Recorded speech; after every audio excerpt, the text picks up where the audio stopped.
你以为你是谁呀？开蚌这种事儿，你这毛头小子懂个屁！别在这儿丢人现眼，耽误大伙儿的时间。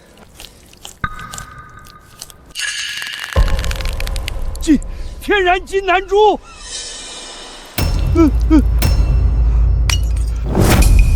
陈海胜，今天不加条新渔船当彩礼，这婚你就别想结了。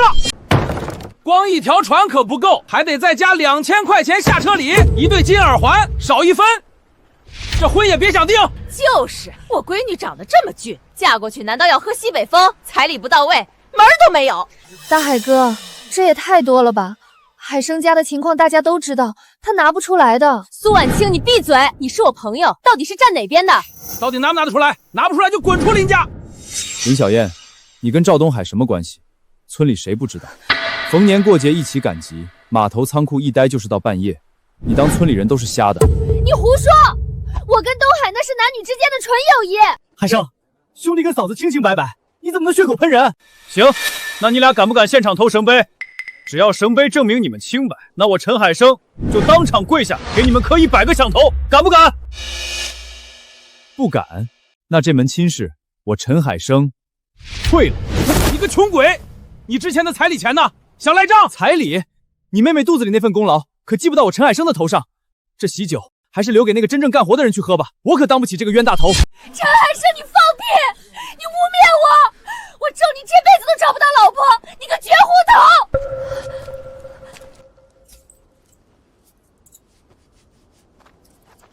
苏婉清，这些年我是个混账，全世界都告诉我什么是错的，而我还非往火坑里跳。那天你在码头上叫我回头，我瞎了眼没理你。今天我陈海生回头了，嫁给我婉清。我现在什么都没有，但我保证这辈子只认你一个人。苏婉清，你这个狐狸精！我说你怎么帮他说话，原来你一直在背后勾引他。林小燕，你别在这发神经。海生，你是不是病了？是，病了20多年，今天刚治好。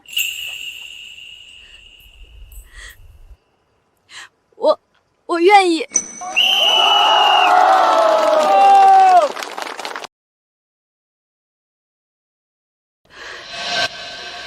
赵东海、林小燕，你们欠我陈家的血债，这一世我要你们1000倍万倍还回来。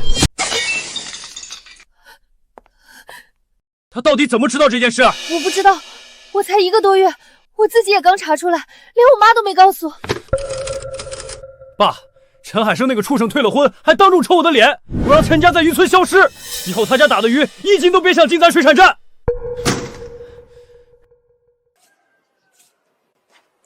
海生，你跟爹说实话，你真的想好了？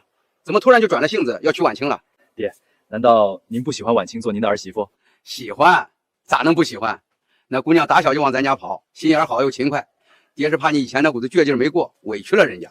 只要你不惦记林家那个狐狸精，妈这觉都能睡踏实了。妈，以后咱们全家守在一起，谁也别想再欺负咱们。弟，咱今天多打点鱼，卖了钱，你去镇上给婉清买个像样的金耳环，人家等了你这么多年，咱不能亏待了儿媳妇。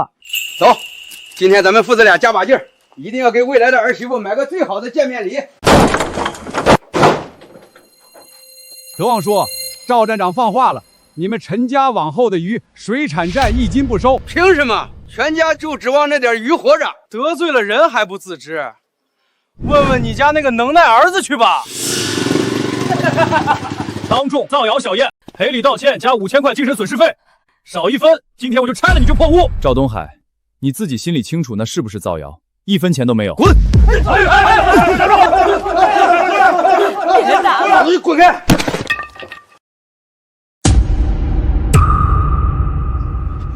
妈！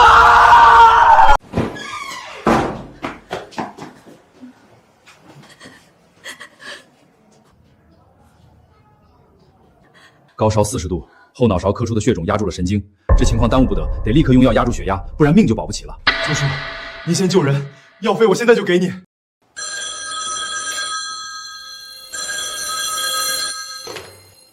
喂，老周，陈家那小子在你的医馆吧？听好了，我爸管着全镇的药材配合，把那老太婆的押金给我涨到500，少一个子儿，你这医馆就等着关门吧。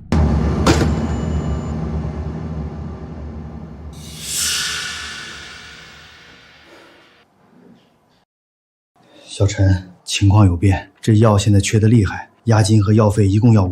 500？周叔，刚才不是说50吗？咱们这穷乡僻壤，谁家能一下子拿500块钱啊？是赵东海打的电话吧？他想用这500块钱买我妈的命。赵东海，你想玩，我陪你玩到底。海生，你要干什么去？你别乱来啊！姐，看好吗？500块，我2个小时后带回来。1989年，那片海域还没被人工开发，还没人知道这片礁石下藏着机会。赵东海，你不知道的是，这大海就是我的生路。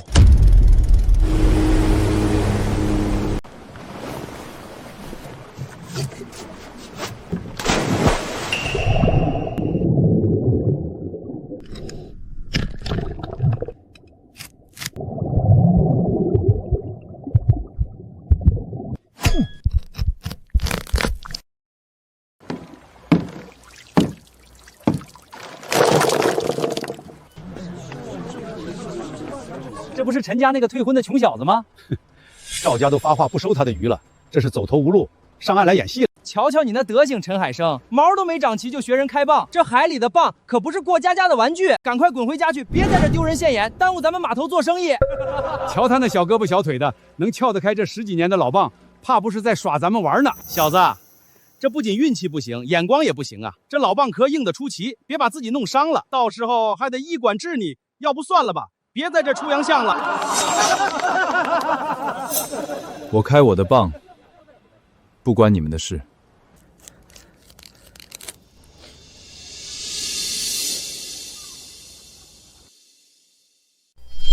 开门黑，你这就叫老天爷不赏饭吃。瞧这一滩烂泥，像不像你那扶不起的穷命？我还以为真捞着什么宝贝了，这一网都烂蚌，拉回家喂猪都嫌腥气。年轻人就是心气高，这片海域早被翻烂了，能开出东西才怪。呵，绿豆猪，这玩意儿拿去镇上换块豆腐，人家都嫌小。哎呦，陈海生，你妈在医馆等着救命钱，你在这儿开这破玩意儿，是想让她走得快点儿？还不滚！真打算守着这堆烂石头等死？你那退婚的本事呢？现在怎么不横了？原来就只会躲在女人后面和开烂蚌啊！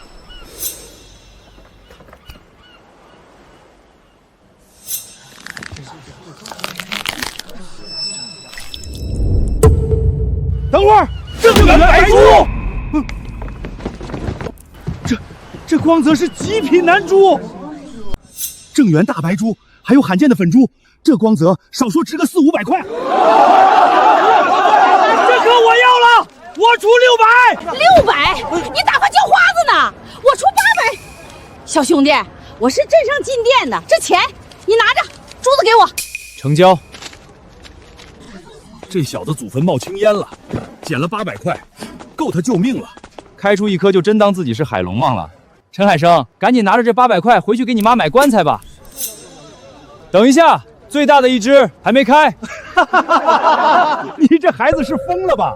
刚那是老天爷开眼，你还指望连出一串？人心不足蛇吞象，这最后一只壳都快烂穿了，能出珍珠，我当场把这水泥地给啃了。你以为你是谁啊？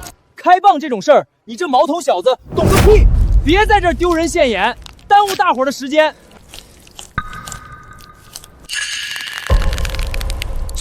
天然金南珠。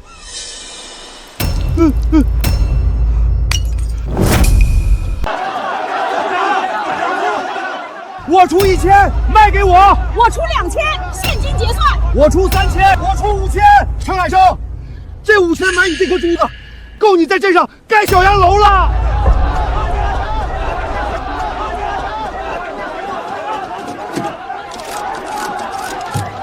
赵少，出大事了！陈海生开出了金南珠，全镇的人都在抢。金珠不卖。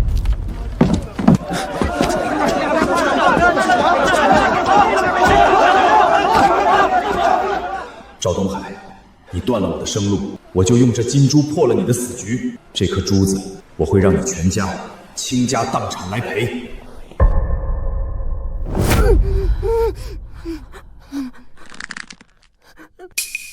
嫂子，你那废物弟弟指不定躲哪儿哭去了。你妈这脑溢血，没钱可治不了。但我能帮你，跟我走。我不但让老周动真，还派车把你妈送去县里。赵东海，你不是人！别给脸不要脸！你妈为什么磕成这样？那是被陈海生磕出来的。想救命，就得按我的规矩办。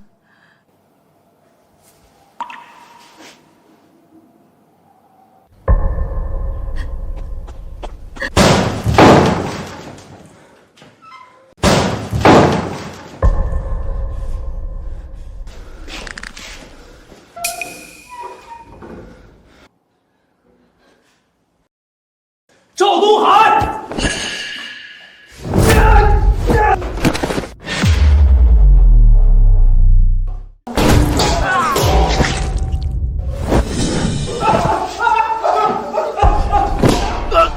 陈海生，你敢打我？信不信我让你全家明天就滚出余镇？水产站那些做过手脚的秤，还有你爸私下走的那些见不得光的货，你以为真没人知道？只要我把东西捅给县里，你赵家连坐牢的机会都没有。这些事情他怎么知道？这都是老头子最隐秘的买卖。陈海生这个穷小子从哪儿得来的消息？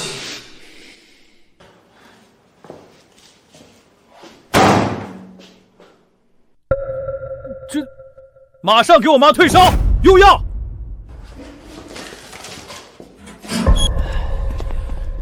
陈海生，你给我等着，咱们走着瞧。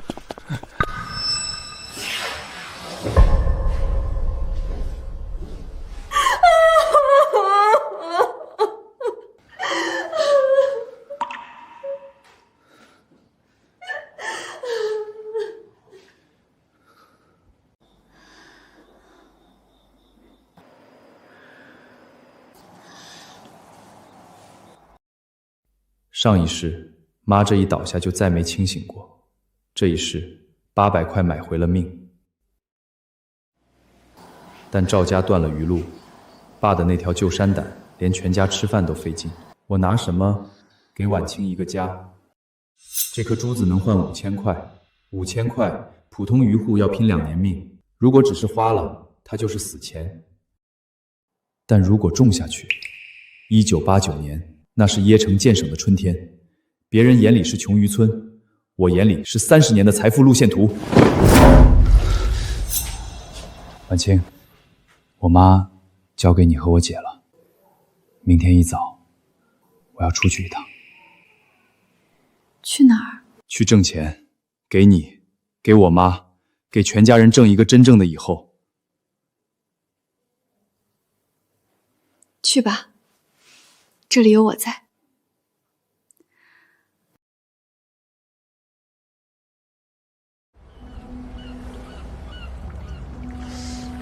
哇，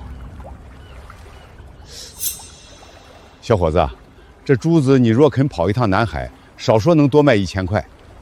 你真现在就卖？1000块我不要了，5000，现金，我现在就要。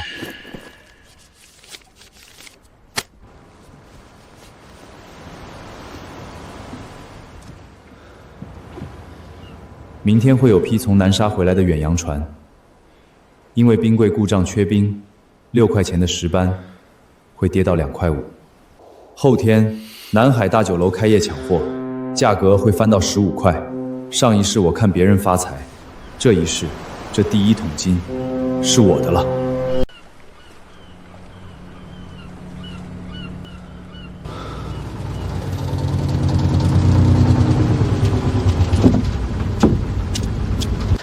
坏了！冰柜这时候掉链子，满船的货要砸手里了。周叔，你这批石斑我全要了，2块5一斤。你谁呀？2000多斤石斑，你吃得下？现金，你数数。2块5就2块5，总比烂了强。快搬鱼！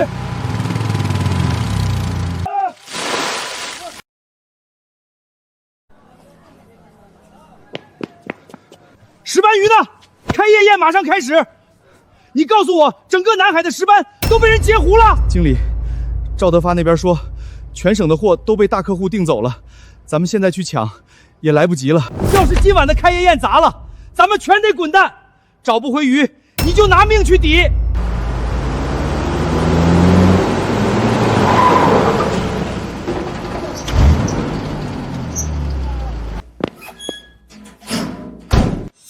哪来的破车？滚远点，别在这碍事！张经理，听说你现在急需高品质石斑。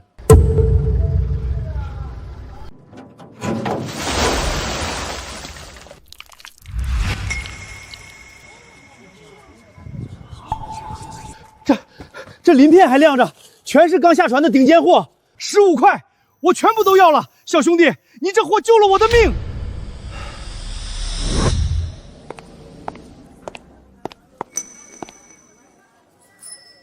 赵东海，你想断我的生路，你根本不知道，这1989年的海风吹过来的全都是金子。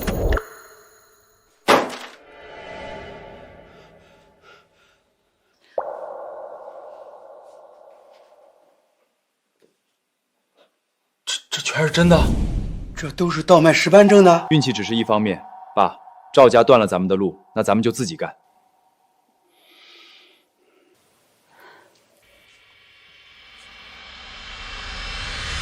行，明天我出海，先收200斤试试。海生，你这几天的变化，妈看了，准能醒过来。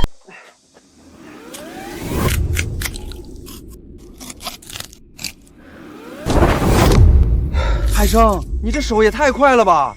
这去骨剥皮的劲头，比水产站干了20年的大师傅还溜。你什么时候练的？是啊，海生，你打小下海就闲星，杀条鱼都磨洋工，怎么这几天突然像变了个人？这刀法没个10来年功夫可下不来。爸，这叫穷则思变，以前那是懒，现在赵家想要咱全家的命，我这手再不快点，咱家就真没生路了。爸，别愣着，这批石斑抓紧上冰分装，姐夫下午就发车，杂鱼全部进大缸，盐比控制条10比1，码齐了晒。以前总觉得它长不大，现在瞧瞧这鲨鱼配盐的架势，真像是一家的顶梁柱了。叔，海参哥这是开窍了，他算出来的盐比和分装法，我查过书，这样处理的鱼最鲜，在南海能卖出大价钱。上一世我在水产加工厂干了8年，从鲨鱼工一路杀到厂长，这些活早刻在骨子里。海生，成了！饭店老板一见货就拍了板，当场给他现结款。海生，这鱼卖给你，真能比水产站高2成。各位叔伯，只要货好，我陈海生现款现结，绝不压价。加工之后运去南海，赚了大家分。可赵站长放话了，谁敢跟你做生意，以后他的鱼水产站1斤不收，咱们不敢赌啊。听说是前2天不知道从哪儿倒了一批石斑，赚了大几千。现在连苏婉晴都过去帮他算账了。我就说他不是普通人。退婚那天他看我的眼神，就像看个死人。这人心狠，你小看他了。爸，放话下去，谁把鱼卖给陈海生，以后他的鱼咱们水产站1斤不收。我看这镇上谁敢为了那点钱去喝西北风。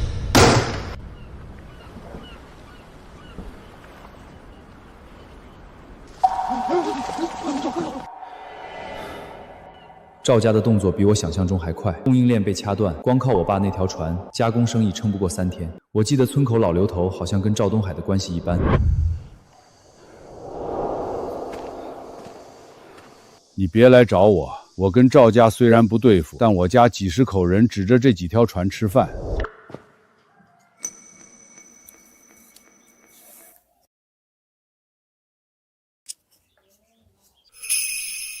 你这捕网的手艺在哪儿学的？比我这干了40年的老头子还溜。刘叔，赵家给你1斤鱼多少钱？石斑4块，杂鱼1块2。石斑我给你6块，杂鱼2块，全部现金结算，不赊账。6块？你小子哪来的底气？赵家压你的价，是因为你离了他水产站就得喝西北风，但我这有南海的直供渠道，利润比他高出3倍。刘叔，你今天不反抗，明年他就能把价压到3块5，后年3块，直到把你骨头都榨干。你那个南海的渠道真的靠得住？明天这趟货算我给刘叔打个样，赚了是您的，亏了全算我的。成，被赵家压了这么多年，老子也想挺着腰杆走一回。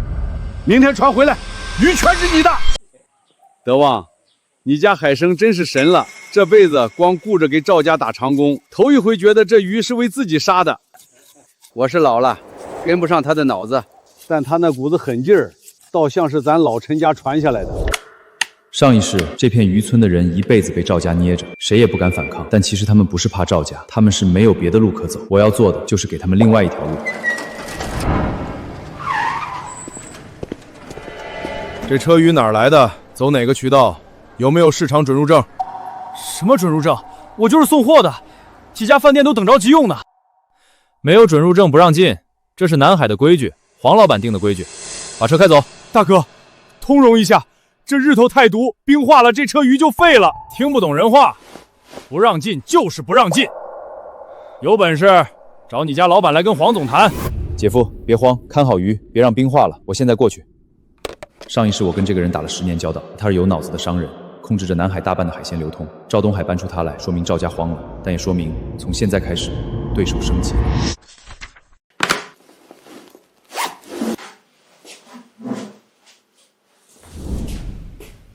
我跟你一起去。海生，现在怎么办？市场里的人不让进，这可是跟刘叔合作的第一批鱼啊！海生哥，要不咱们降价，把这批货便宜卖给路边的小饭馆？黄老板赌的不是一车鱼，他是在断我刚打开的供应链，400多斤鱼货，全村的渔民都在暗中盯着，要是砸了，老刘头不会再信我，其他人更不敢跟。海生哥，你跟我来。这个铺子，我前几天送货时就注意到了，每天中午好几千号工人从这里走，月租120。我刚才跟隔壁杂货店打听过了，现在就能拿钥匙。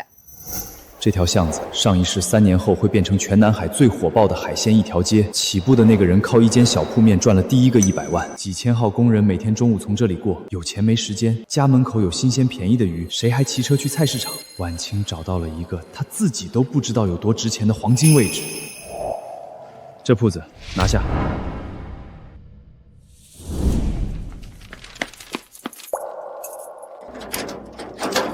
姐夫，去买4块大冰砸碎，再跟隔壁借一张长条桌，2个大盆，1杆台秤，快去，鱼等不了。是。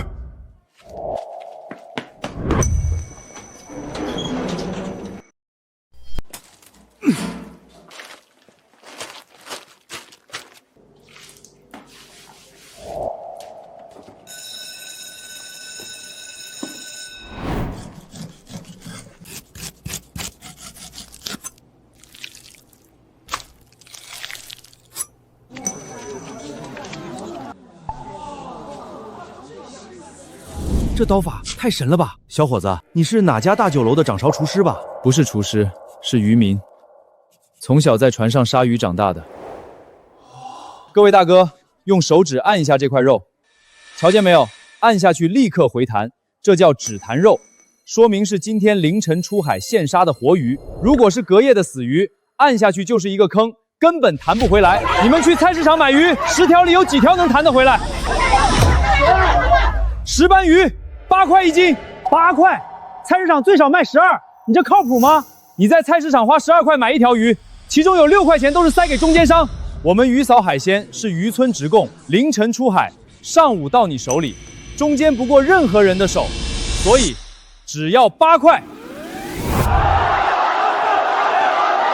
给我来2条。我也要1条10斑，再顺带1斤虾皮。刘讨。来了，别急。兄弟，住单身宿舍，屋里有大锅吗？没大锅，就一个电炉子和1号小铝工。得嘞，瞧好了。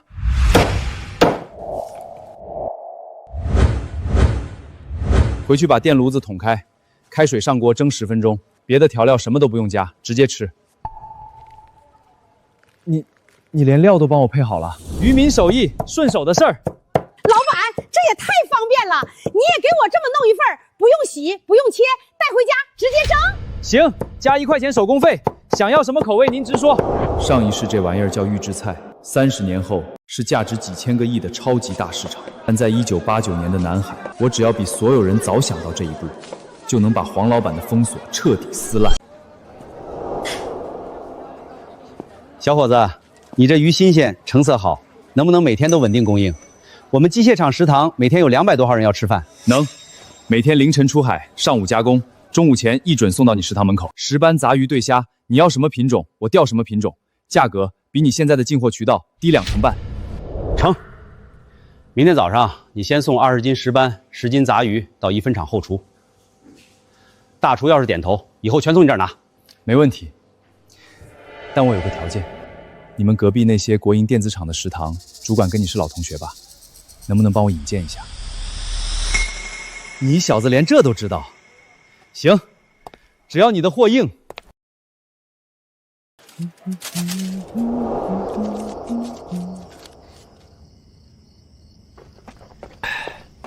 王青，数清楚没有？怎么这副表情？海生哥，整整3200块现金，刨去刘叔的余钱、车费和冰块，咱们今天一下午净赚了1000多块。一下午挣了1000多，对工人们说的每一句话，就像是早就演练过无数遍一样。他到底还藏着多少我不知道的本事？陈海生的车扣下了吧？黄总，出变数了！陈海生根本没强闯市场，他在城东工厂区的巷子里租了个铺子，当街表演骗鱼卖货，一下午当场做出了3000多的流水，连机械厂的食堂大单被他当场牵走了。你说什么？一个巷口破铺子，一下午干了3000多流水？是，他的货太新鲜，价格还比咱们控制的市场低了整整3成，甚至还帮工人们把佐料都配好了。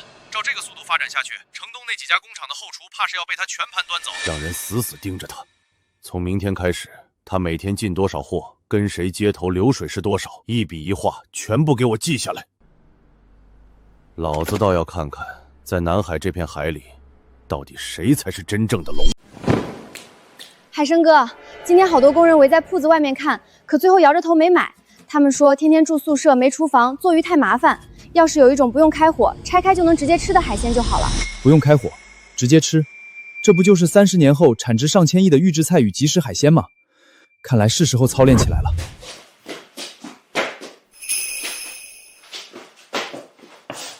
一条鱼零浪费，每一个部位我都要让它变成真金白银。弟，你这脑子什么时候变得这么吓人了？姐，现在给你安排活，把家里那筐准备喂鸡的小银鱼全搬出来，下海盐和白胡椒大火炒到酥脆，分装小纸包。今晚必须弄出100包。100包能卖掉吗？明天一上午，我保你卖得精光。婉清，咱们把剩的碎鱼肉全拢过来，配上辣椒、豆豉和老蒜，现在就起大锅熬鱼酱。明天在铺子门口立块牌子，免费试吃。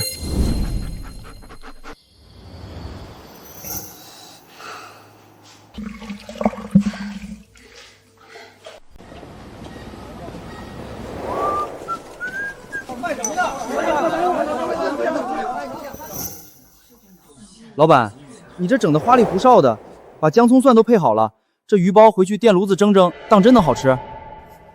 别是处理不新鲜的鱼吧？小兄弟，你拿回去尝尝，不好吃，你把摊子给我掀了。好不好吃，不靠嘴说，舌头最诚实。婉晴，把咱们刚焖好的杂鱼酱给这位兄弟舀一勺试试。大哥，您尝尝，新鲜不新鲜，一尝便知。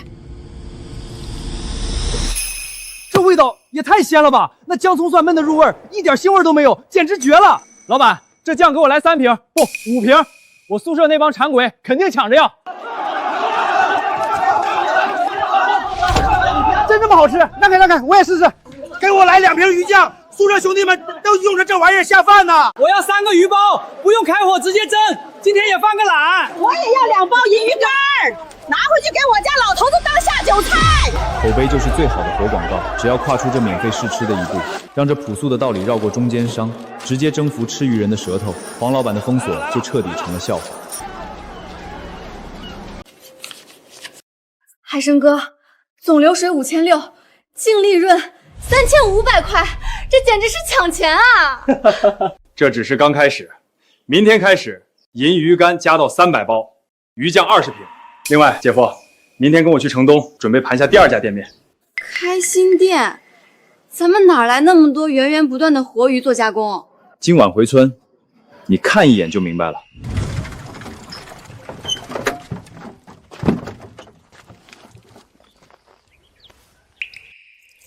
订婚那天林家退回来的银镯子我扔了，这贝壳不值2个钱，但它是干净的，全新的。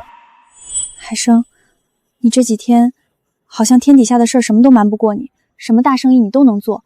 有时候我看着你，心里会觉得害怕，你太不像以前那个海生哥了。他的直觉太敏锐了，几乎要触碰到我重生的秘密，但我一个字都不能说。婉清，人被逼到绝路上，什么潜能都能逼出来。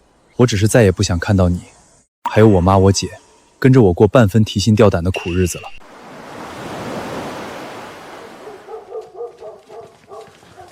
海生，镇上都传开了，说你这2天在南海净挣了5000大洋，这是真的假的？各位叔伯，是真的。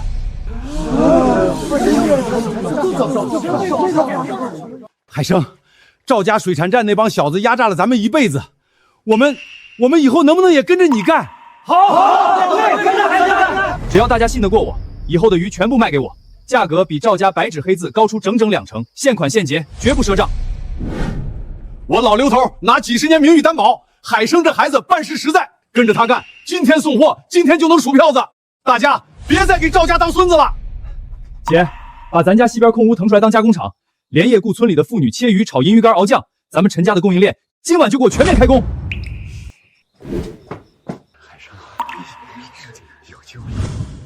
赵少，出大乱子了！陈海生今天不仅在南海狂卷了5600的流水，还捣鼓出了银鱼干和预制鱼包，卖的比鲜鱼还疯。现在连城东2家国营大厂的后厨都在跟他签长期供货合同了。一个被老子踩在泥潭里的穷鬼，6天时间就能干出1天5600的流水。你先出去。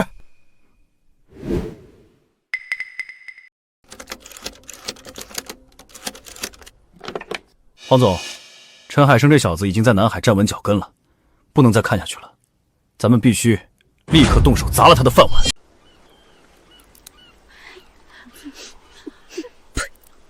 瞧瞧苏婉清那狐狸精样，真是没爹没妈没教养。以前装的清高，一转眼就去抢闺蜜的男人。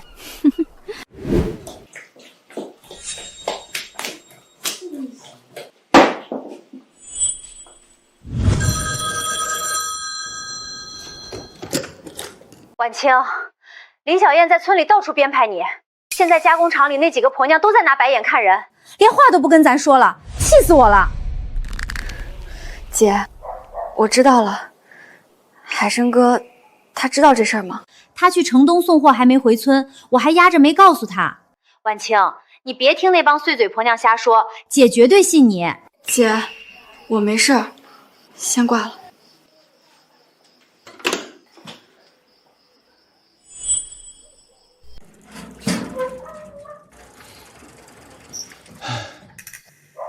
海生哥，村里人说我是狐狸精，说我不要脸。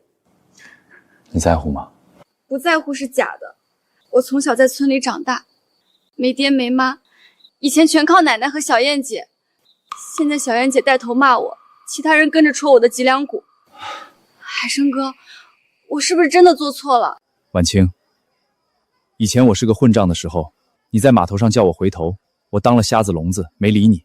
你那时候顶着全村人的笑话帮了我那么多回，你从来没怀疑过自己，因为你清楚，你做的每一件事都是对的。现在也是一样，你拿出全部积蓄跟我开铺子，是因为你信我陈海生能带你过好日子。林小燕在村里泼脏水，是因为她输了，她输得一败涂地，只有靠那张嘴把面子赢回来。海生哥，你什么时候变得这么会说话了？死过一次，把心掏出来看过，自然就会了。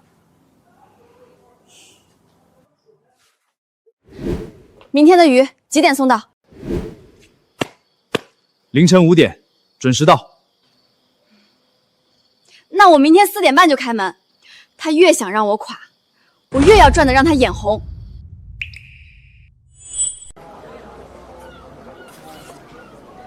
海生哥，今天一早有人送来这个，黄志强是谁？咱们这2天没得罪什么姓黄的人啊。南海最大的海鲜批发商，赵家水产站背后的真正大老板。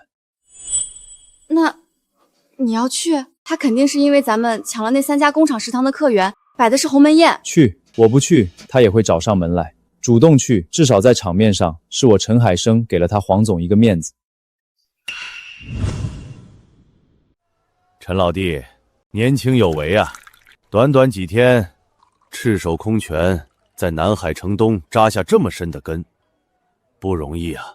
黄总客气了。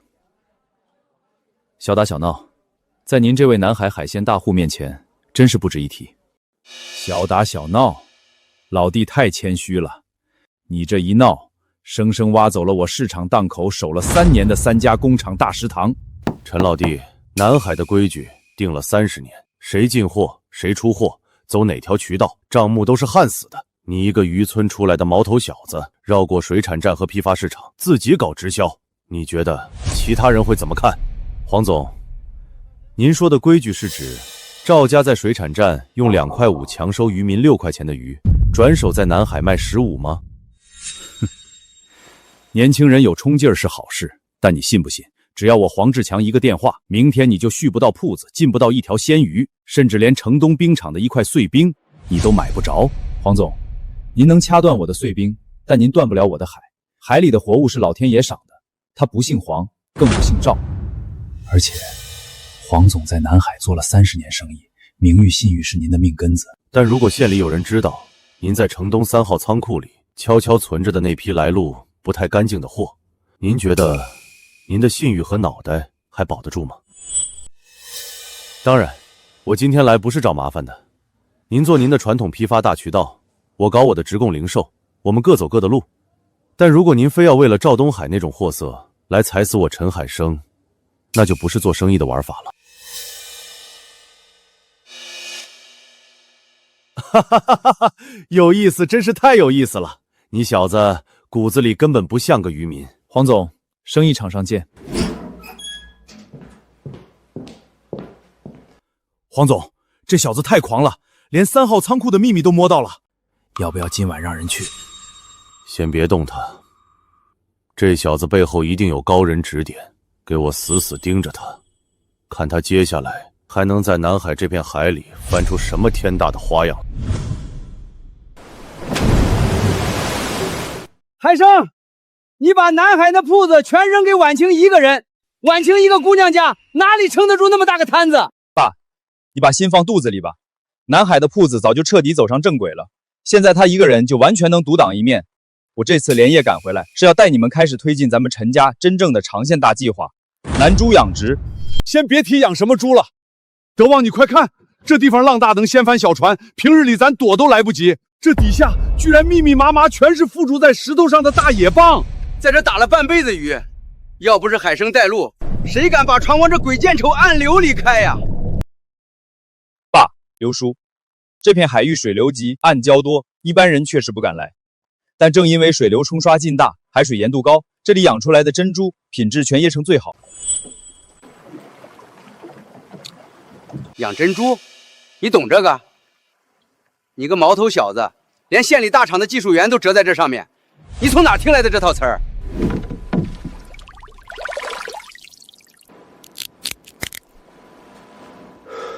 爸，你过来瞧，这只蚌的外套膜厚度足足有2毫米，说明它分泌珍珠质的劲头正足。壳面上这些凸起的纹路这么深，说明它在自然状态下已经在生成天然珠核了。只要咱们人工精准插核，控制好水温和盐度，1年半到2年就能出珠。2毫米插核？德旺，你家这娃什么时候去跟龙王爷学了这相棒的本事？我活了60岁，出海一辈子都没听说过这些。上一世我在养殖场从零开始，摸了上万只蚌，烂了无数批猪，才总结出怎么才能出最好的猪。这一世，我可以跳过所有弯路。海生，这大毛猪捆成这样真能行，沉得像头死猪，一松手怕是要沉底。放心，扎扎实干，沉不了。姐夫，麻绳得用死结，浮筒4个角要吃死力。木料吃到了水反而更有韧劲，浪再大也掀不翻它。德旺，把网笼扎紧点儿，这野生母蚌娇贵的很，磕破了壳可就没法吐珠子了。放心吧，老刘，老子这辈子砸锅卖铁也得把海生这个局给唬住了。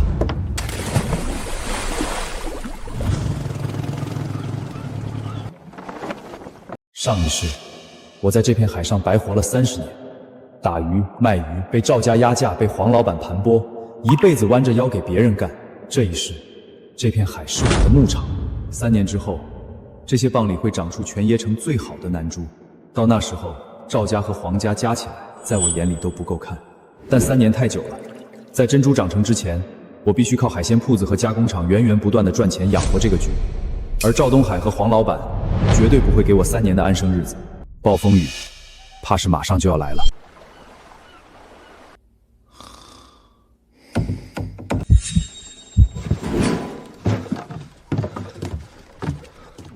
快点，把这几根主要绳子全剁了，让他的蚌笼全沉底。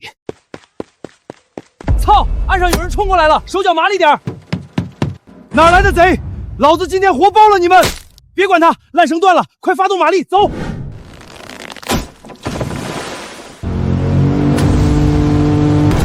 谁在那里？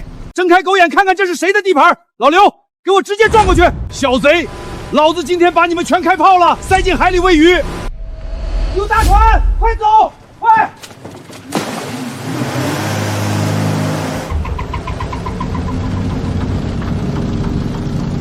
爸，你怎么来了？刘叔，你们怎么在一块儿？你一个人孤零零在这守夜，老子能放心？前天开始，我跟老刘就在码头后面搭了个草棚子，每天晚上不眨眼的轮班看着。今天正好赶上了。爸，我以为就我一个人。大老爷们儿抽抽搭搭的，出息，跟个娘们儿似的。福大修好没有？母蚌丢了没有？修好了，保住了绝大多数，损失不算大。那就行。明天去镇上重新加固所有烂绳，去买全镇最粗的那种防腐钢丝绳。好，这笔买绳子的钱老子出了。海生，瞧瞧人家那10几米长的钢铁大船，咱这3条小木面子放在一块儿，真像是大象脚底下的蚂蚁，我心里直打鼓啊！蚂蚁怎么了？大象皮再厚，蚂蚁多了也能生生啃死它。咱这小船转弯快，吃水浅，等到了碎礁海域，大船根本进不去，只能干瞪眼。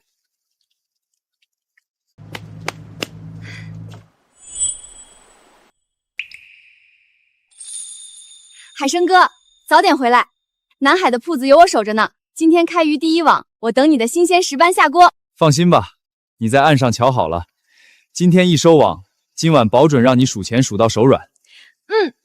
海生，时辰到了，别看岸上那些乌七八糟的人，把心思焊在海面上，开船。等我回来。陈海生，就这3条烂木头，你也真好意思开出来现眼，还搞什么珍珠养殖？别到头来珍珠没养出来，你这几条破烂连人带船先沉进海里喂了鱼。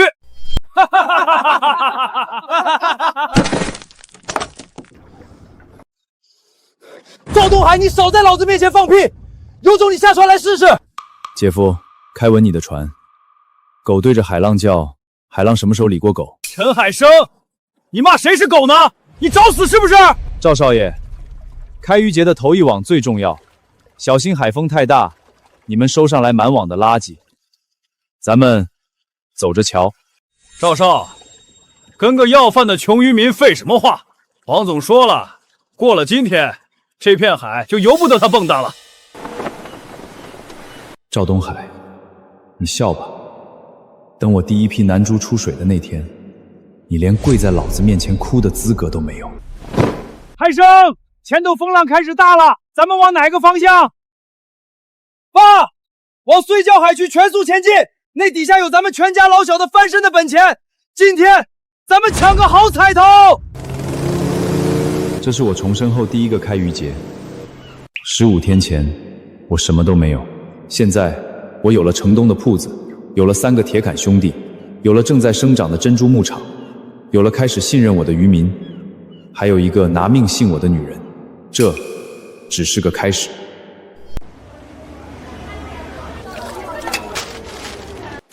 苏老板，城东大酒楼今天要的50斤季招鱼包，可得先紧着我。大厨在后厨催的都要掀桌子了。放心吧，刘哥，早就给您在最底下的冰筐里码好了。阿妹，快帮刘哥把大桶抬到板车上去。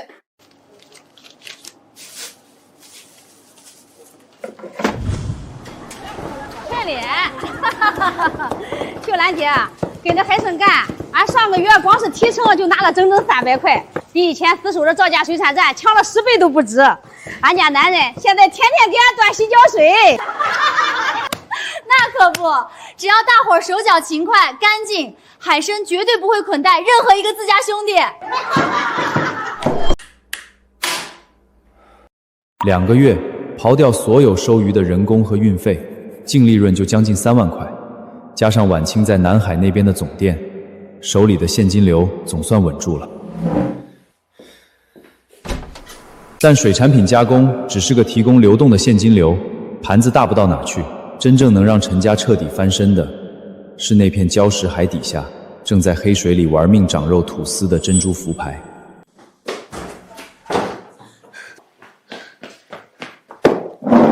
海参哥，你快看，这是我这2个月在南海跑出来的细账。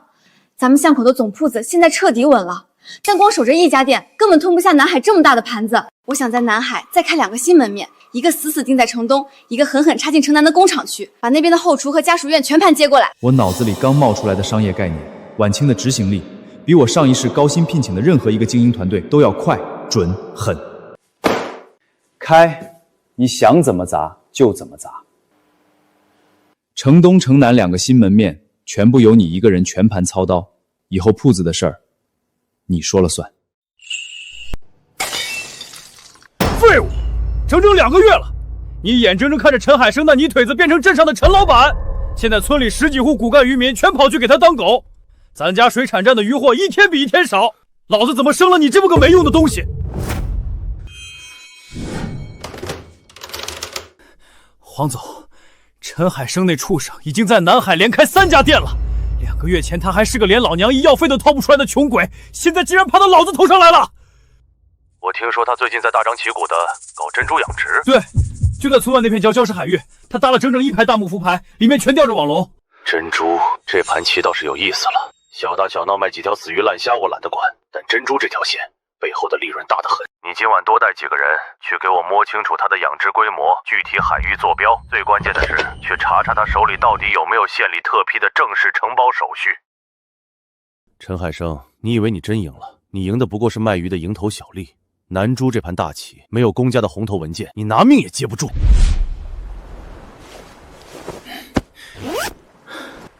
把手电筒都用黑布蒙上，动作都放轻点。要是惊动了陈海生守夜的棚子，老子亲手扒了你们的皮！放心吧，赵少，桨叶划水根本没声音，今晚后来打，神仙也发现不了。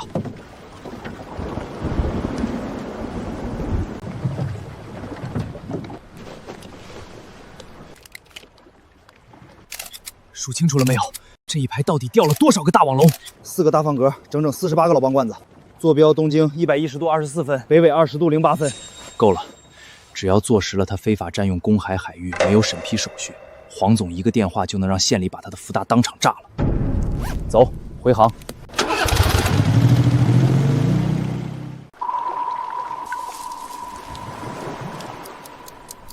赵东海，你个绝土狗！果然憋着坏水来踩海参哥的盘子。陈海生，那片礁石海区一直是没人管的危险乱礁，你要签独家看管经营合同，这大资助可不好拿。按规矩得先要你们村委会开证明，再等站里开会碰头，最后得交齐整整5000块的场地使用费。这是2000块定金，流程该怎么走，我1分不少的配合。但这建档落册的手续，今天必须先给我录进去。录入可以，但最后能不能盖章？得看上面的意思，这位置盯着的人可不少。上一世，赵东海就是用无证占地、私搭乱建的借口砸烂了我的第1个南珠试验场。这一世，老子绝对不会在同一坑里跌倒2次。赵东海，你想跟我抢这块地盘，看你手有没有我的刀快。陈海生，有人实名举报你的浮牌强占了集体的打鱼区，况且赵家水产站也提交了同样的独家租用申请。而且人家愿意一次性付清5年2万块的全部租金。林站长，那片碎礁烂地30年来连条狗都不愿意去，怎么今天就成了打鱼区？这是赵家在放屁！全村22户渔民联名给海生担保，他不是强占，他是带着全村人找活路。林站长，赵家有钱有路子，但我有这个，这是2个月来跟着我干的10几户渔民的真实收入。2个月前，他们平均月收入不到40块，现在每个人手里至少攥着300块的纯利润。站里要的是能让整个镇水产总值翻倍的领头羊，我可以立下字据， 1年内让跟着我干的渔民给站里交足3倍的管理费。这笔账，您比我更会算。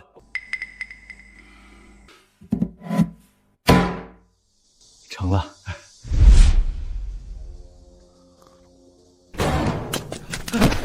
赵少，不好了！刚接到站里的通知，陈海生把那片礁石海域5年的独家经营权给签下来了，账都盖死了。陈海生，我操你妈！老子送了那么多礼，你竟然敢接老子的活！苏姐，这是下个月成都2个新档口的鲜虾供货单，价格我按总店的规矩再降了1分，您看成不成？张老板，降1分不够，分量也得给足。城东和城南2个新门面明天开张，要是货出了半点纰漏，下个月的尾款您就别来拿了。苏姐，您放100个心，整个南海谁不知道您苏姐办事最稳，绝不差事儿。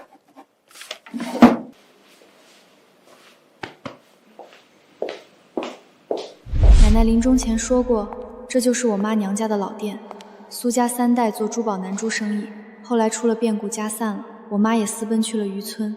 奶奶把地址死死塞给我，说如果哪天在外面撑不下去了，就回来找苏家人。海生哥的南珠浮盘刚刚下海，我自己的3家海鲜铺子也才刚站稳脚，现在我还不能进去，我还没准备好，我也绝不能在这个时候给海生哥添乱。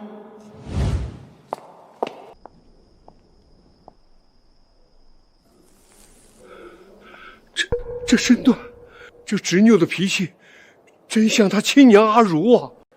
等了整整20年，苏家的血脉，总算是让我给找到了。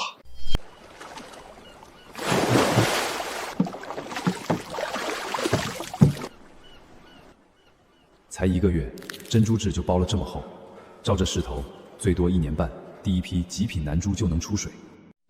海生，赵德发那老小子现在天天跳脚，咱加工厂一做大，他那边的鱼源生生少了1半。刘叔，这只是开始，接下来2件事。第一，加工厂上真空包装设备直接供南海各大商超。第二，珍珠浮牌再加盖3排。这么快，海生，咱手里那点活钱够吗？加工厂够了，珍珠差几千，但可以分步走，先定木料。海生，先别数钱，我出海30年，这种闷热法，还有这发黑的海水，绝不是好兆头。你海里那些浮牌能扛得住大风浪吗？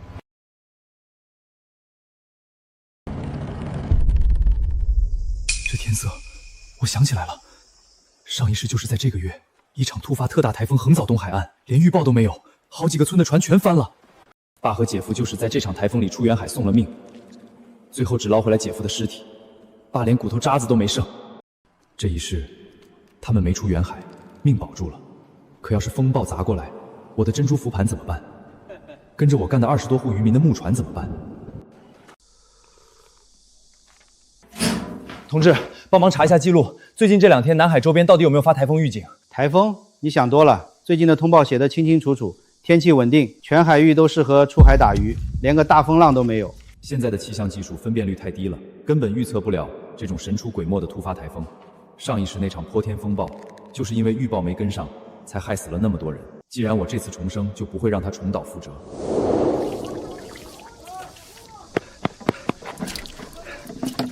爸，别刷了，快让大伙把船拉上岸，要变天了，有特大暴风要砸过来了。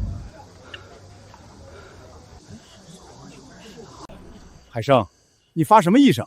这大太阳毒的能晒死狗，连个云粒子都没有，哪来的大风？爸，你仔细看海水的颜色，平日里近海的水是蓝绿色的，今天泛着一层焦黄，说明深层的大海潮已经在底下翻涌了。你再看天上的海鸥，今天从早到晚一只都没有，海鸥不飞，那是老天爷在给活物警示。还有，你瞅瞅那些停在岸边的木船，吃水线比昨天高了整整2寸，说明海面的气压正在风一样往下掉。你确定？海生，这可关乎村20多户人的身家性命啊！爸，我这辈子从来没有这么确定过。赶紧通知大伙儿，晚了就全没了。大伙儿听好了，从现在开始，所有船全部死锁在港里，谁也不准出海。已经架在海上的，立刻打信号炮，发无线电，哪怕网撒了一半，也得给老子斩断缆绳撤回来。海生，你发什么疯？这大太阳晒得皮开肉裂，连个云底子都没有，你让咱卸网，一天不出海，明天全家交西北风啊！就是，我这批大网货下午还要直供南海呢，耽误一天，海鲜变死鱼，这损失你给补。海生，管理站也没发大风浪通告，你让几十户人家停产，万一你筹错了，这得耽误大伙多少嚼锅？刘叔，你信我吗？跟着我这2个月，我陈海生骗过大伙1分钱吗？我说过的话哪一句没落地？我知道你们不信，但我这立下死字据，如果我陈海生今天看错了天，这几天的渡购费、损失的货钱，我一个人拿现金给大伙全额垫上。但如果我对了，你们留住的不光是船，是全家老小的命。今天我爸的船也死锁在港里，绝不下水。我儿子说不出海，今天就算是龙王爷开恩，老子也绝不下水。老刘，你闯了大半辈子，今天给句痛快话。操！老子这条命是陈家给的，把烂绳给我在庄子上焊死，老刘家的船一条也不出。陈海生这是嫌钱多烧的，傻子才跟着他犯浑。兄弟们，开船！陈海生装神弄鬼，真把自己当龙王爷了。天这么好不出海，渔民喝海水长肉啊！信他的全是脑子进水的傻逼。就是赵少，这小子就是怕咱们今天抢了他的风头，故意使绊子呢。传我的话，赵家水产站旗下的10几条大钢铁船，今天全给老子开出去。谁今天收上来的鱼最多，老子回港双倍给赏。谁要是敢当缩头乌龟，明天就给老子滚出码头。哟，陈老板，大太阳底下泡澡呢。绑绳子！你这几个烂木头搭的破玩意儿，老天爷一个喷嚏就能全给你拍碎了，绑100个也是废柴。海生哥，听兄弟一句劝，趁早把这些烂木头拆了卖劈柴，还能换几毛钱买盐。德旺叔，您儿子让您大晴天憋在港里绑木头，连海都不敢出，您老不嫌丢人，我都替您脸红。赵东海，天马上就要变了，你最好现在发无线电，让你的船全撤回来。撤回来？你脑子被海水泡发了吧？瞅瞅这天，万里无云，全镇就你一个人在这装神弄鬼吓唬自己。老子的3条大铁船刚刚满卖了油，我表弟带队奔着远洋渔场去了。等他满仓回来发大财的时候，你特么还在这水里泡着呢。呸！这个吃里扒外的畜生！呸！4个小时之后，这片天会彻底变成铅灰色。6个小时之后，风力会生生突破8级。赵东海，还有你那个19岁的表弟，正在前往暴风雨的最中心。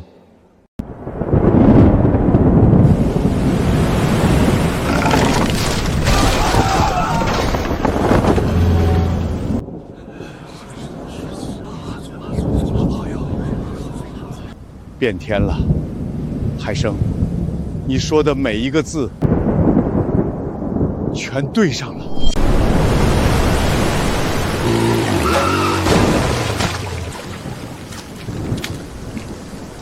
陈海生，你上午说要变天，你是不是早就知道会闹大台风？你既然知道，上午为什么不拦死我？放手！你是不是知道这台风有多大？你上午让人停船的时候就全知道了，对不对？我表弟还在船上呢，他今年才19岁啊！赵少爷，上午你去我们福牌那儿的时候怎么说来着？万里无云，一个浪就能拍碎。你还说你表弟满仓回来发大财的时候，我们还在泡水。现在你表弟人呢？我们上午劝过你的船，你骂我们是胆小鬼。你自己说的，信陈海生的全是脑子进水的傻子。陈海生，我求你，我给你磕头了，帮我把人找回来吧！你比任何人都懂这片海，我求求你了！我表弟才19岁啊！你表弟的船走的是东南方向的远海渔场，对不对？你怎么知道？对，就是东南角的深水区。那片海域的西南角有一块凸起的大礁盘，叫龟背石。风浪砸过来的时候，礁盘的背风面会形成一小片净水窝子。这小子真记得那片礁。如果你们的船老大有20年以上的出海经验，他一定会把船往那儿开，那是方圆20公里唯一能活命的背风坡。那地方确实是唯一能躲的。你怎么连这都知道？这小子真懂这片海。老子是在这片黑水里泡大的，每一块礁石长在哪里，我闭着眼都能摸出来。刘叔，你的大机动船油箱顶不顶得住？海生，这时候出去，那是拿全家老小的命在跟阎王爷赌博啊！我不去外海，咱们开到改王外岩最尖端的石灯塔，在那里地势最高，把对讲机增幅拉到最大去喊。如果他们真的在龟背时，一定能收到信号。操！老子今天舍命陪君子，开船！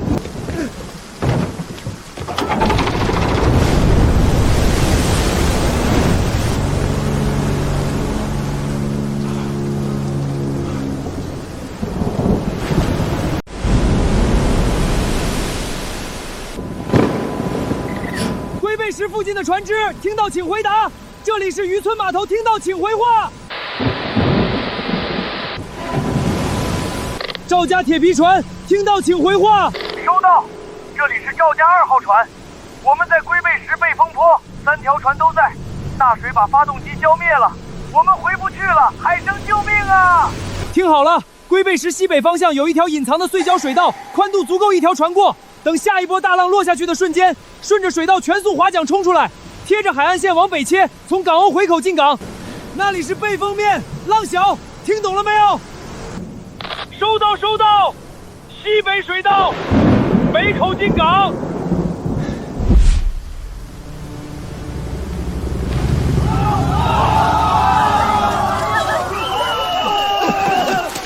哥，要不是海生哥对讲机里指路，我们今晚全得死在那个礁石窝子里。回来就好，回来就好。赵东海，今天这些人能活着回来，不是因为你跪了，是因为他们命大。再晚1个小时，神仙也救不回来。今天上午，你站在我的浮牌旁边弹烟灰的时候，你表弟的船就已经跑进暴风圈了。是你，亲手把你亲表弟送进鬼魂道的。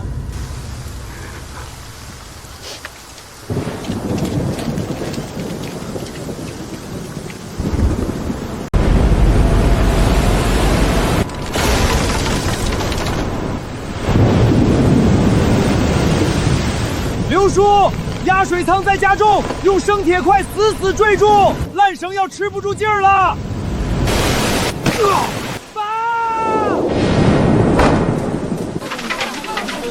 你个要死的老头子啊！你报备了是不是？这么大风，失守那条烂船干什么？你妇道人家懂个屁！船在人在，船没了，全家下半年喝西北风啊！婶子别急，上一世的这场风暴，爸和姐夫就没能回来。那时候没有一个人给他们指过一条生路，没有一个人在对讲机里喊过他们一声，他们只能在无尽的黑暗里死死等了一整夜。最后等来的只有把船拍碎的滔天大浪。而这一世，爸就在我旁边喘气，姐夫在跟大伙唠嗑，妈在里面中气十足的骂人，婉清在给家里人披毯子，都在。我陈海生这辈子最在乎的人，全都在。风暴最中心的位置，正是我的第1排珍珠浮婆。加固过3层的防捕钢丝绳，到底能不能扛住这一晚的恶战？天亮之后，这片海会给我最终的答案。赵德发、黄老板，老天爷要是收不走我，接下来就该轮到我来收你们了。老天保佑！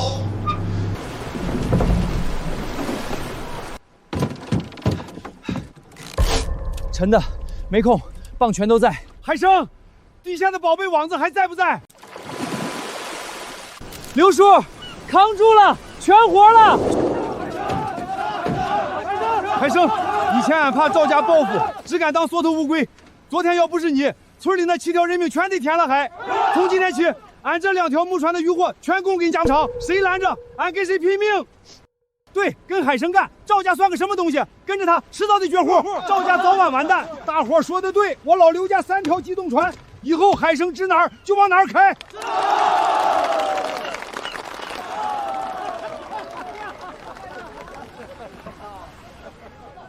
全完了。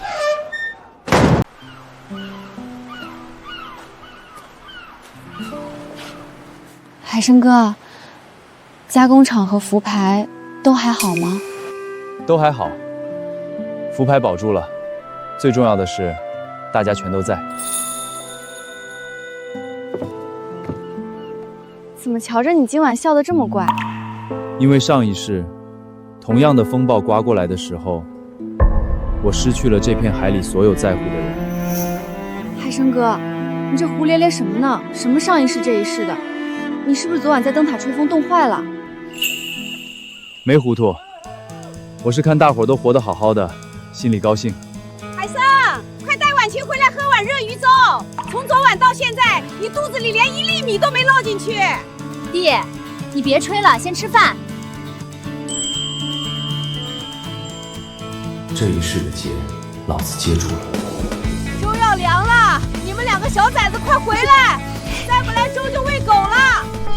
今天起，赵家收购价再提1成，现钱现结。老板，别喊了，大伙说现在跟海生干不光赚得多，最关键的是不用看咱家的死脸色。全村30多户骨干全跟过来了。鱼嫂海鲜在南海开的3家门面，月利润轻松破万，但这只是能养活人的现金流，做不大。真正能让我彻底翻身，吞下整个南海市场的资本，还在海底下长着。再过1年，第一批极品南粥就能出水。但这1年里，赵东海和黄老板绝对不会让我安生。弟，南海那边出事了，城东第2家分店今天凌晨让人给砸了。婉清呢？婉清为了护账本，手都被那帮流氓用电棍打了。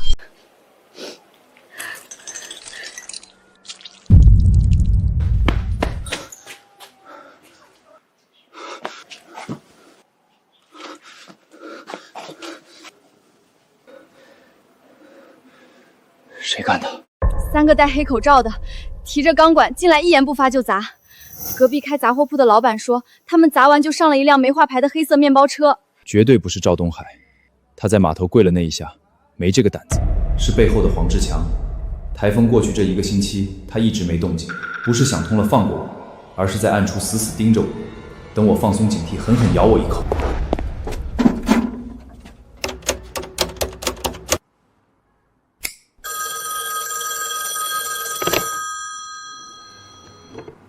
哪位？黄总，你的人今天砸了我在南海的铺子，还动了我的人。哟，陈老板啊，什么砸店？南海治安不好，你做生意得罪了什么道上的朋友吧？可别赖在我头上。黄总，砸店无非就2个原因，要么是想把我吓退，要么是手里攥着筹码，想逼我谈条件。今天下午3点。上次那家茶楼，你如果不来，明天我就把加工厂全盘砸进南海，咱俩就脱了鞋，在这泥塘里玩命踩一踩。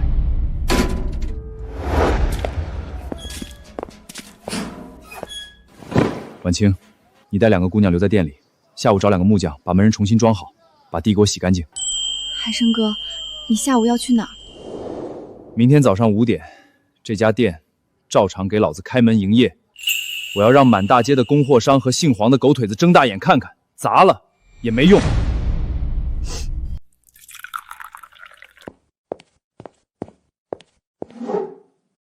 海生啊，你确实是个变数。大晴天能算准台风，还把赵东海治得服服帖帖。收鱼、真空加工、直供商超，一气呵成。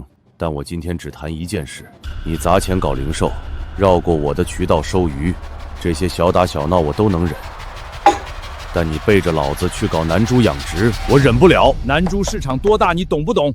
一颗上等的南洋猪，在新国能卖几千美金，那是几千万甚至上亿的烫手产业。你一个渔村里爬出来的泥腿子，牙口太软，根本吃不下。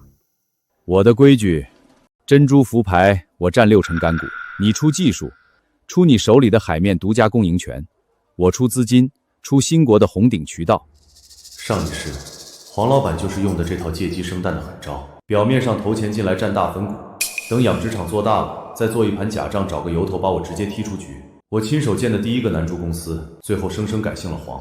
这一世，你还想玩空手套白狼？黄总，我也给你一个条件，0股份。你想分一杯羹，等老子的珠子出水了，你来当我的2级经销商。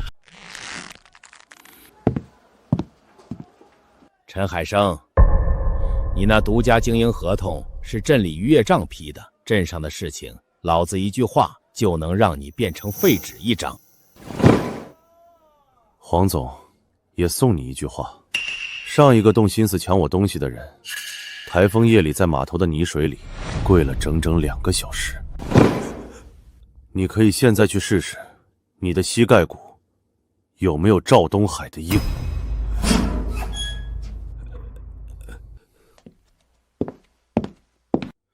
给脸不要脸的穷种，去！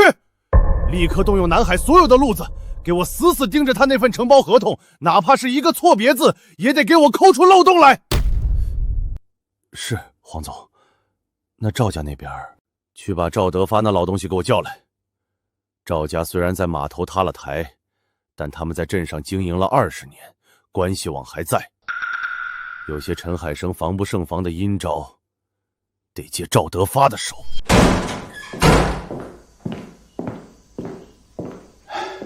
海生啊，别怪哥哥没提醒你，有人举报上去了，说你之前拿独家倾尽权的时候，审批程序不完整，缺少公开竞价的环节。上面有死命令，必须暂停合同，把那片礁石海域重新拿出来招标。林站长，当初盖章的时候，咱可都是按规矩走的。陈海生，注意你的态度，这不光是赵德化的意思，是南海何总、黄总亲自打了招呼。你得罪了惹不起的人。一旦重新公开招标，人家用高价把海域拿走，你海里那些浮牌就得限期全部拆光沉海。上一世，我的南珠试验场就是这么丢的。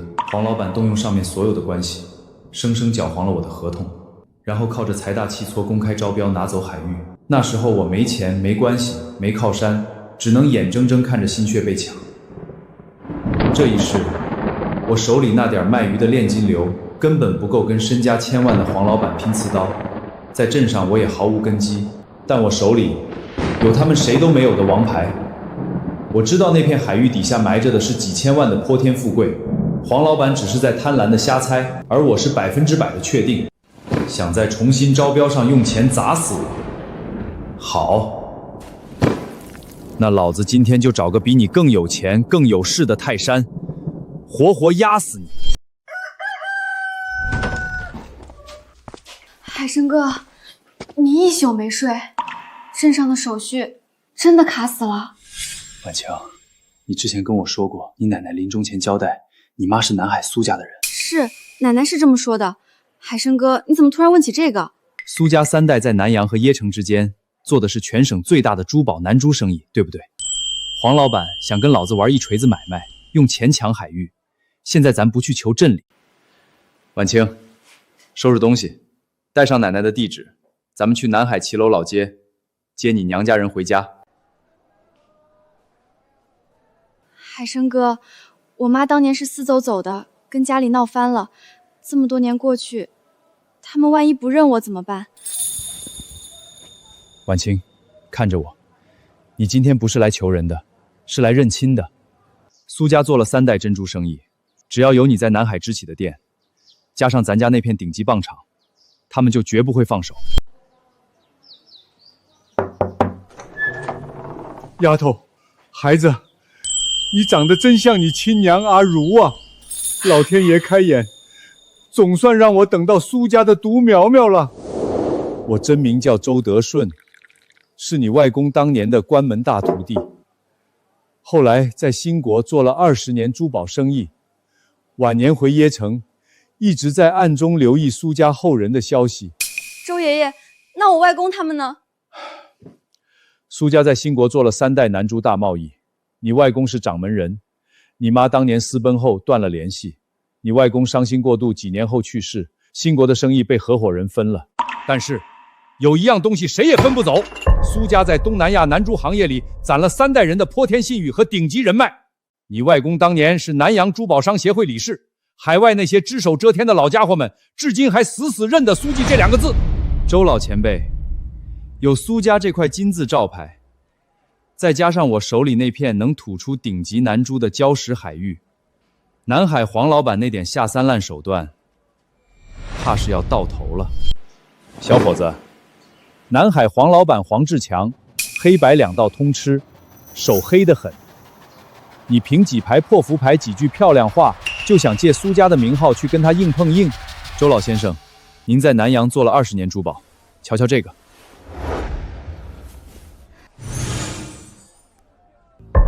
这皮光，这肉质的厚度，这是极品走盘南珠。邺城的野生母豹早就绝迹了，你从哪儿搞到的？就在我签下的那片危险礁石区，底下全是30年没人动过的老蚌窝子。我用超前的技术做了人工大浮牌，只要1年就能出水成百上千颗这样的绝品。阿如啊，你看到了吗？你闺女带着苏家最想要的东西回来了。你外公找了一辈子的南珠祖窝，居然在你们孙女手里现世了。海生，重新招标的事你不用慌。黄老贼动的不过是些上不得台面的下三滥手段。既然那片海姓了苏，老子今晚就给兴国的南洋商会拍电报。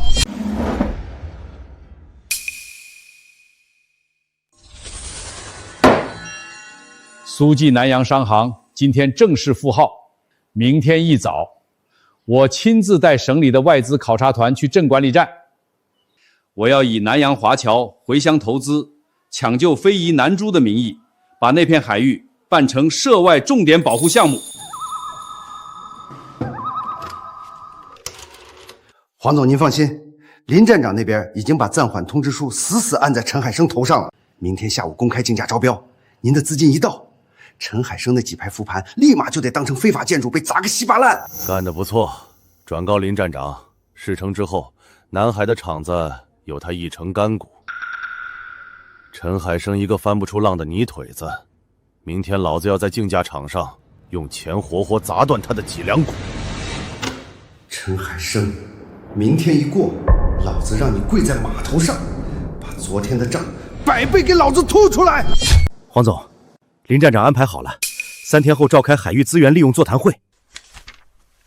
名义上是规范养殖，实际上老子要在全镇人面前宣布，陈海生的合同因为程序瑕疵作废，重新招标。万一那穷小子跟咱们死磕价钱呢？死磕？我这次的出价比他高3倍。在绝对的资金面前，林站长有足够的理由把海域判给我。把消息透给陈海生，我要让他亲眼看着自己的命根子被我合法的拿走。是，黄总。海生，这不是明抢吗？重新竞标，这明摆着是姓黄的和赵德开做好了局啊！上一世黄老板就是用这招把我逼上绝路。公开座谈会，资金碾压，镇里的关系，他觉得自己赢定了，但他做梦也想不到，我等的就是他把事情闹大，冲得越猛，摔得越惨。刘叔，别慌，3天后的座谈会，带上全村跟咱们合作的35户渔民，1户都不能少。海生，去那儿能干啥？去看戏。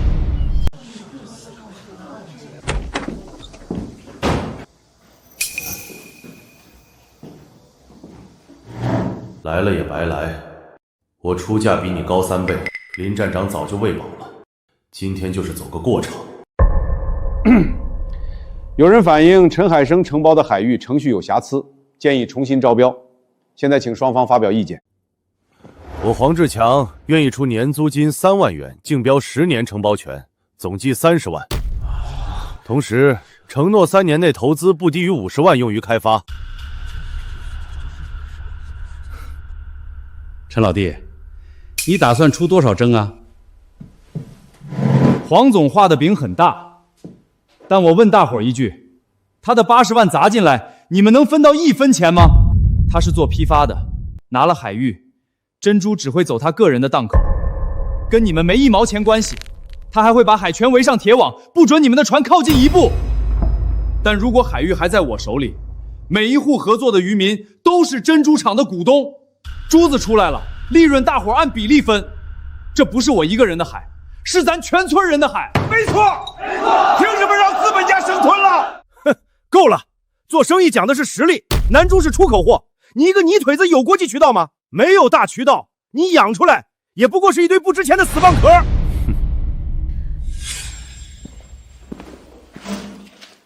黄总，睁大狗眼看清楚，这是东南亚珍珠贸易局新国林氏珠宝行的正式回函。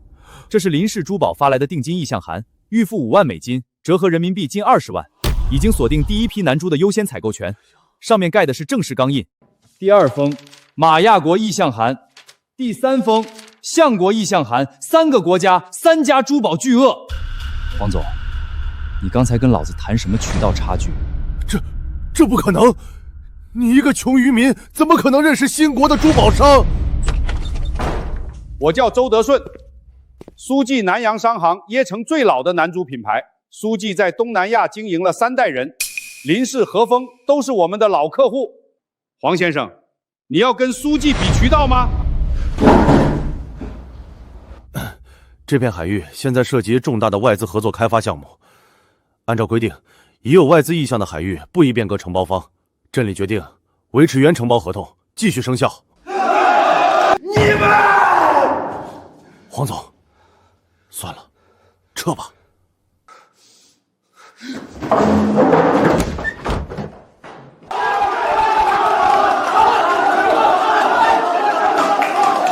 婉清，听到了吗？